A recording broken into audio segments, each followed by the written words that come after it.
All right, we're ready. We are on the field this morning at Lucas Oil Stadium. Matt Stanridge is out there. Anna Chalker is out there. They're getting ready for all the things to come this weekend. Not only the game that all of us are looking forward to, but they're like a weekend full of activities before we even get to the game to get you ready for it too. They start today, so of course we are hoping for good weather outdoors, and then we want that to continue right to all of those tailgating parties on Sunday. I'm loving it too. Nice. We need some football weather, and I think we have some football weather on tap for us here. Looking pretty good here, yeah. I always like when you're here on a Friday. You always pick a good time to come on. Well, so the energy is always high. Well, yeah, yes. Keep it up. I can only go for one day, and then yes, he's been counting down, letting us know how much time we have left. We're going to count down to football season in just a bit, but we have football weather to start, don't we? We sure do. Yeah. Now get out to the guys there this morning talking about the weather indoors. We know is always perfect. It's Lucas Oil, but I know you're also trying to get some inside information on how the decision is made to keep that roof open or closed. Yes, we've been talking to Stephanie. She's VP of Marketing about that. And the forecast so far looks pretty good, but the girls make that decision coming up. I will say in here, though, it is hot in here this morning. So I will say the weather, perfect outside. Inside, I'm sweating. Yes. But, we've got a fun morning planned for you all. We have so much going on, special guests coming out throughout the day. But we got to do some celebration spins. We're just going to see if we can do it. Ready? Show us your moves. Close enough. We'll take it. We'll take it. I'm not a football player. I don't do was anything good. with the That ball. was good. And fun fact of the day, Light 'Em Up that we were playing this morning, that was our high school pregame performance song. So I'm pumped. I'm ready to go. Let's do this. Anna just got to a new level. I'm ready to go. I'm going to start running the field next hit. But hey, before we do that, we got to get to weather. Perfect football weather. Perfect football weather. It's cool and refreshing outside. Blue just woke up, by the way. He was coming in just a second ago. Some cheerleaders are now coming in. This place is about to wake up, and it'll be really awake coming up on Sunday. But this morning, as you're waking up, sipping on your cup of coffee, it is a cool start. We're in the 50s this morning, but we'll get nice today. We'll have some 70s out there. Sean, what's going to happen throughout this morning show is that Anna Chalker and I, we're going to have a lot of these live looks here in the stadium, talking about the field and talking about the game and talking about the new season coming up. But Sean will have more on your forecast. I do want to touch on, though, this nighttime satellite. We've had mostly clear skies. Sean and I saw the moon this morning as we were headed in. Some clouds are increasing. We'll watch that. We also have some haze and some wildfire smoke to talk about, too. That's coming in. But here's that satellite and radar. We're dry for now. Later today, there could be a few showers. Sean's going to touch more on that coming up. But we'll be taking a closer look at the football forecast, not just for the Colts, not just for college, but we've got big high school football games. Your Sunrise football game that we're talking about this morning, Dom is going to be highlighting over at Beach Grove. They've got a big game coming up tonight. And then our Operation Football game of the week will be Ron Colley at Bishop Chatard. They're going to be the Royals taking on the Trojans there. So a lot of big football games. Sean, you're going to have that forecast coming up, but how's the roads this morning? Yes, so far so good, my friend. 6:03 now here on this TGIF. I've got you at I-65, 21st Street. Smooth going. We've been monitoring traffic conditions here. This is I-465 Fall Creek Road. That's on the east side. NDOT getting ready for that closure. Southbound 465 starting at 9 o'clock tonight, gang, going to be down to one lane from Fall Creek to I-70. There you go. All green right now. Let's keep it that way. We'll keep you posted throughout the morning. All right, Sean, thank you. Well, this morning, a group of Indianapolis Public School students are planning to walk out of their classrooms for a great cause. And they say that they plan to spend the day at the State House protesting gun violence. Marina Silva is here in studio with why now and why they want their voices heard so loudly. Good morning. Good morning, ladies. Well, it's fueled by frustration, but not by the lawmakers. Instead, it's by the students. They're mad and they're fed up with the idea of being scared at school. Now, this is part of a nationwide effort today by kids. Some students at Shortridge High School are planning to take their classroom to the State House to make their voices heard. So far, we know the students plan to leave school around 11:50 this morning, take the Indigo Red Line to the State House for the protest. Now, this is specifically related to last week's shooting at a Catholic school in Minneapolis. Students are urging lawmakers to pass an assault weapons ban. The protest is expected to start around 12:30 in the afternoon. Students we spoke with say they're sick of waiting for lawmakers to come to their classroom, so they're going to them. We are the next people that's voices are going to matter in our nation, and I think it's important that students not only learn things like English and math, but learn how to make their voices heard.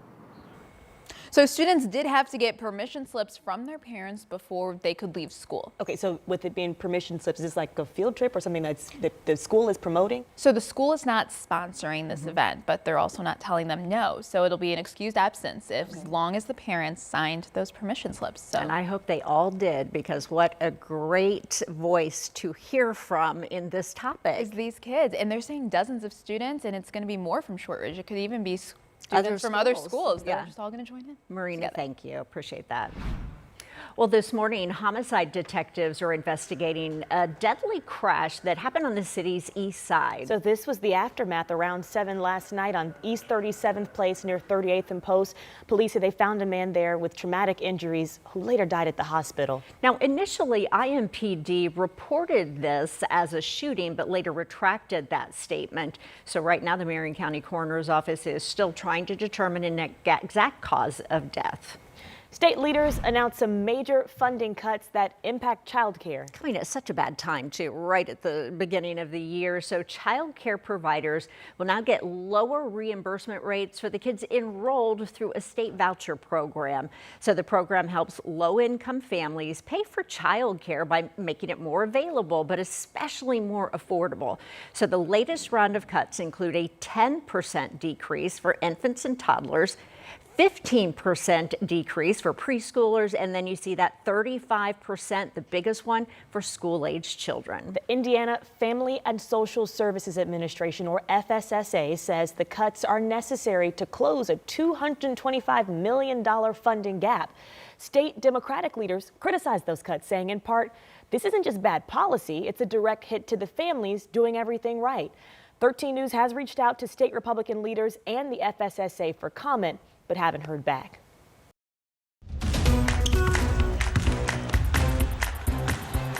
Well, I wish we could say it's not so, but we do have some bad news for Fever fans this morning. And maybe very predictable news. Caitlin Clark has finally confirmed she will not play again this season with only just a few games left. So Clark posted the news on social media last night saying, I spent hours in the gym every day with the singular goal of getting back out there. Disappointed isn't a big enough word to describe how I'm feeling. She also thanked the fans for supporting her and the Fever all season. She's missed the last 19 games out with that groin injury. There are just 3 games left in the regular season, so news that doesn't come as a surprise, but still, you don't want to hear that this morning. Exactly. This is the latest blow, really, to the team hit hard with injuries this season. The Fever also announced forward Chloe Bibby is out for the rest of the season. Sophie Cunningham, Sydney Colson, and Ari McDonald also suffered those season-ending injuries, too.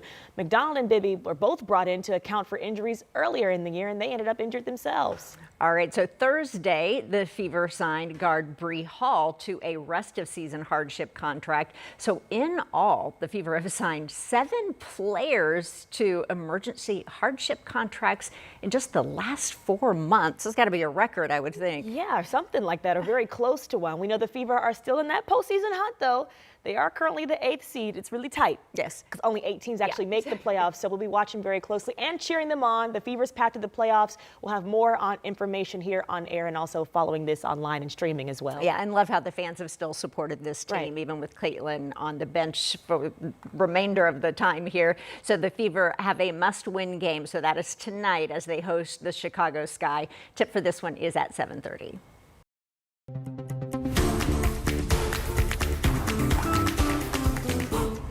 Now to the boys in blue. They're back. The Colts take on the Miami Dolphins Sunday afternoon to get the whole season started at home. We're getting ready this morning on Sunrise. We'll let you know everything you need to know leading up through the weekend. We've talked about, hey, will the roof be open? What kind of things do we have planned? Anna Chalker and Matt Stanridge are joining us from Lucas Oil Stadium, helping us get excited this morning. How's it going out there?